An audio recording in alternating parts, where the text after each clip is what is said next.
So enw i Glyn a rwy'n arweinydd tîm i Menter Dinefwr a gofal plant, gyda plant a phobl ifanc. Felly ran Menter Dinefwr, felly wy'n rheoli i aelod o staff fan hyn, yn rôl i mwy penodol i edrych ar yr adran plant a phobl ifanc. Felly mae 19 ysgol cynradd gyda ni'n gweithio fyna yn gwneud gweithgareddau Cymraeg, ysgolion iaith cyntaf ac ail iaith, sesiynau fel chwaraeon, adeiladu tîm, ymwybyddiaeth iaith. Ni hefyd wneud sesiynau gyda ysgolion uwchradd, mwy felly paratoi nhw mewn byd gwaith ar ôl gadael byd addysg. A wedyn rhan gofal plant, mae 3 clwb gyda ni ar ôl ysgolion, un yn Teilo Sant, un yn Rhys Pritchard a un yn Ysgol Gymraeg Rhynaman. Felly rheoli yr staff yna a delio gyda rhieni ac yn y blaen. A wedyn mae clwb haf gyda ni rhedeg yn Llandeilo hefyd. Mae'n bwysig yn gyntaf i cadw pobl ifanc yn yr ardal, cadw pobl yn Sir Gyfyrddin. Fi'n gwybod bod elfennau wahanol yn cyfrannu tua hwnna fel tai fforddiadwy ac yn y blaen.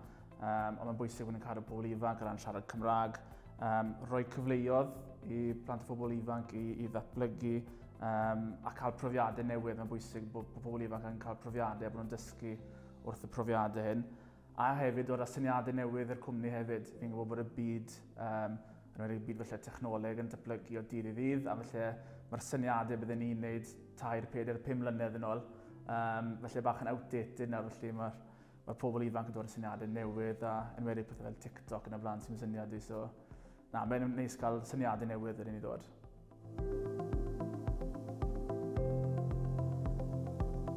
Fi'n credu mae y potensial enfawr i ddatblygu fe'n y cwmni. Fi'n siŵr chi siarad gyda unrhyw un yn y byd Menter, mae'r mathau wahanol y swyddi mae'n rhywun wneud dros y blynyddau yn wahanol iawn. Am sydd dechreuais i, o'n i'n swyddo grantiau gyda arian Ewropeaidd. Fi wedi cael profiadau wneud gwaith cymunedol, cyn symud ymlaen i gwaith ysgolion, clybiau ieuenctid ac ymlaen, a nawr cyfleoedd rheoli hefyd. Felly mae'r cyfleoedd yn eang iawn a profiadau newydd yn cael ei ddysgu wrth wneud pob swydd wahanol fyna hefyd. Fi'n credu mae nifer o bethau wahanol. Yn gyntaf mae'n bwysig cydweithio gyda'i gilydd. Mae'n bwysig cael yr cydbwysedd o fod yn lle hwylus, ond hefyd gweithio'n effeithiol. Cyfathrebu yn amlwg, achos mae pawb yn gweithio mewn maes wahanol o ran y cymuned, plant teuluoedd, ysgolion, busnesau. Ond ni gyd yn gweithio tuag at yr un nod o hyrwyddo'r iaith Gymraeg, felly mae'r elfen cyfathrebu'n bwysig iawn hefyd.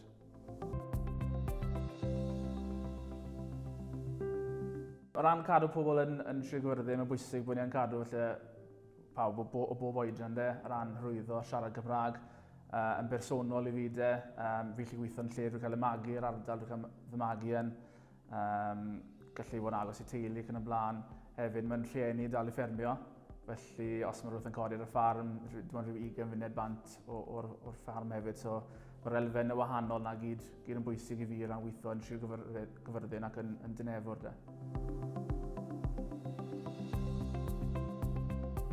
Fel yn sôn, yn bersonol yn gwaith i gyda'r ysgolion ac yn blaen y sesiynau wahanol, i ni'n gweithio gyda ysgolion ran gynradd, ysgolion iaith cyntaf. Ni hefyd yn gweithio gyda ysgolion ail iaith, felly mae'n bwysig fod ni'n dod ar elfen ddwyieithog mewn fyna. Ni yn newid ac addasu lot o sesiynau fel bod yn rhwyddach i'r plant a'r athrawon hefyd. Rhan uwchradd hefyd, ni'n paratoi nhw mewn byd gwaith yn ddwyieithog a trial hyrwyddo fod lot o manteision, fod nhw'n ddwyieithog amser byddwn nhw'n gadael ysgolion yn gymdeithasol ac hefyd yn broffesiynol yn y byd gwaith. Ac hefyd o ran gofal plant, mae lot o rhieni, ni'n gweld mwy o rhieni a gwarchodwyr nawr yn dewis anfon i plant nhw i addysg Cymraeg achos maen nhw'n gweld y manteision o hyn. Felly o ran gofal plant, ni'n felly delio gyda'r rhieni yn Gymraeg neu yn Saesneg. Felly rhai rhieni sydd ddim yn hyderus yn siarad Cymraeg, felly mae'r elfen ddwyieithog yn mewn fyna hefyd. Yn amlwg mae plant yn mynd i'r addysg Cymraeg yn ein clwbiau ni wedyn.